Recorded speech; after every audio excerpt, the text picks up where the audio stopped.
श्री साईं सच्चरित्र अध्याय 1। वंदना। गेहूं पीसने वाला एक अद्भुत संत, गेहूं पीसने की कथा तथा उसका तात्पर्य।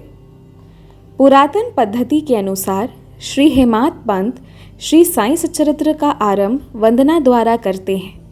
प्रथम श्री गणेश को साष्टांग नमन करते हैं, जो कार्य को निर्विघ्न समाप्त कर उसको यशस्वी बनाते हैं, और कहते हैं कि श्री साईं ही गणपति हैं। फिर भगवती सरस्वती को, जिन्होंने काव्य रचने की प्रेरणा दी, और कहते हैं कि श्री साईं भगवती से भिन्न नहीं है, जो कि स्वयं ही अपना जीवन संगीत बयां कर रहे हैं। फिर ब्रह्मा, विष्णु और महेश, जो क्रमशः उत्पत्ति, स्थिति और संहार करता है, और कहते हैं कि श्री साईं और वे अभिन्न हैं, वे स्वयं ही गुरु बनकर भव सागर से पार उतार देंगे। फिर अपने कुल देवता श्री नारायण आदिनाथ की वंदना करते हैं, जो कि कोंकण में प्रकट हुए। कोंकण वह भूमि है जिसे श्री परशुराम जी ने समुद्र से निकालकर स्थापित किया था। तत्पश्चात वे अपने कुल के आदि पुरुषों को नमन करते हैं। फिर श्री भारद्वाज मुनि को, जिनके गोत्र में उनका जन्म हुआ, पश्चात उन ऋषियों को, जैसे याज्ञवल्क्य, भृगु, पाराशर, नारद, वेदव्यास, सनक, सनंदन, सनत कुमार, शुक, शौनक, विश्वामित्र, वशिष्ठ, वामदेव, जैमिनी, वैशंपायन, नवयोगींद्र इत्यादि, तथा आधुनिक संत जैसे निवृत्ति, ज्ञानदेव, सोपन, मुक्ताबाई, जनार्दन, एकनाथ, नामदेव, तुकाराम, कान्हा, नरहरि आदि को नमन करते हैं। फिर अपने पितामह सदाशिव, पिता रघुनाथ और माता को, जो उनके बचपन में ही गत हो गई थी।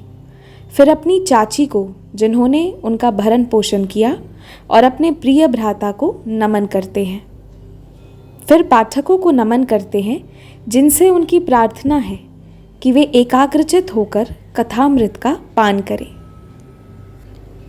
अंत में श्री सच्चिदानंद सद्गुरु श्री साईनाथ महाराज को, जो कि श्री दत्तात्रेय के अवतार और उनके आश्रय दाता हैं, और जो ब्रह्मा सत्यम जगनी मिथ्या का बोध कराकर समस्त प्राणियों में एक ही ब्रह्मा की व्याप्ति की अनुभूति कराते हैं, सर्वश्री पाराशर, व्यास और शांडिल्य आदि के समान भक्तों के प्रकारों का संक्षेप में वर्णन कर अब ग्रंथकार महोदय निम्नलिखित कथा का प्रारंभ करते हैं। गेहूं पीसने की कथा। सन 1910 में मैं एक दिन प्रातःकाल श्री साईं बाबा के दर्शनार्थ मस्जिद में गया।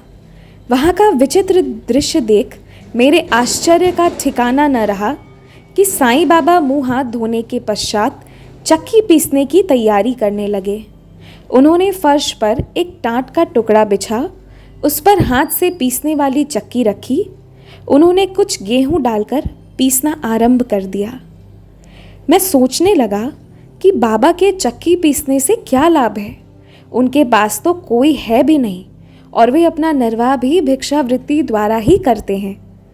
इस घटना के समय वहाँ उपस्थित अन्य व्यक्तियों की भी ऐसी ही धारणा थी, परंतु उनसे पूछने का साहस किसे था।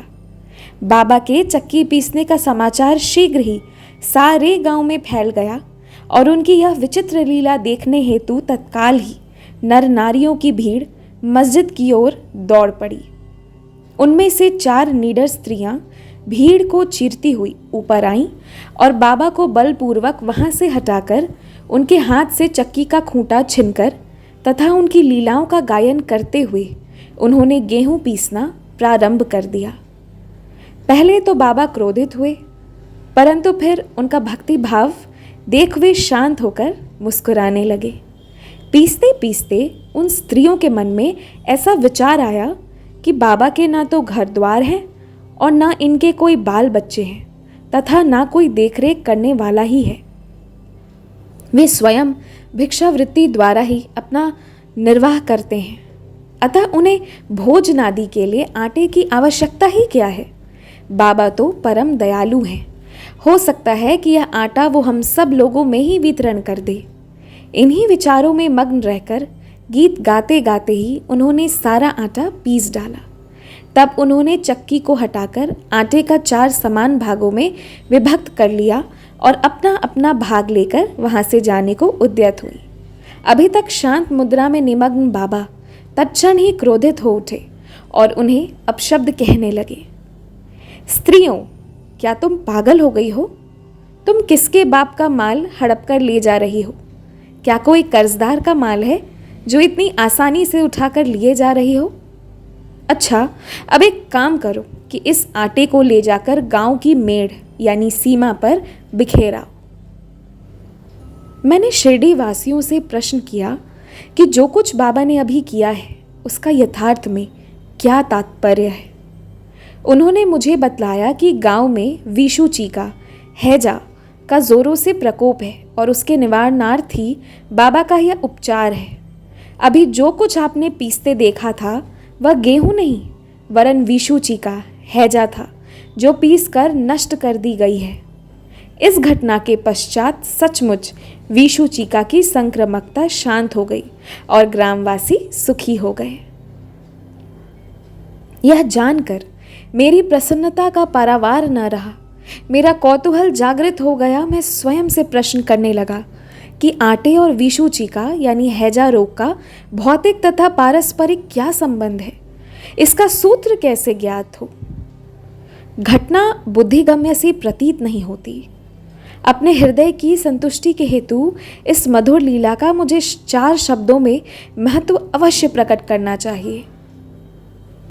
लीला पर चिंतन करते हुए मेरे हृदय प्रफुल्लित हो उठा और इस प्रकार बावन का जीवन चरित्र लिखने के लिए मुझे प्रेरणा मिली।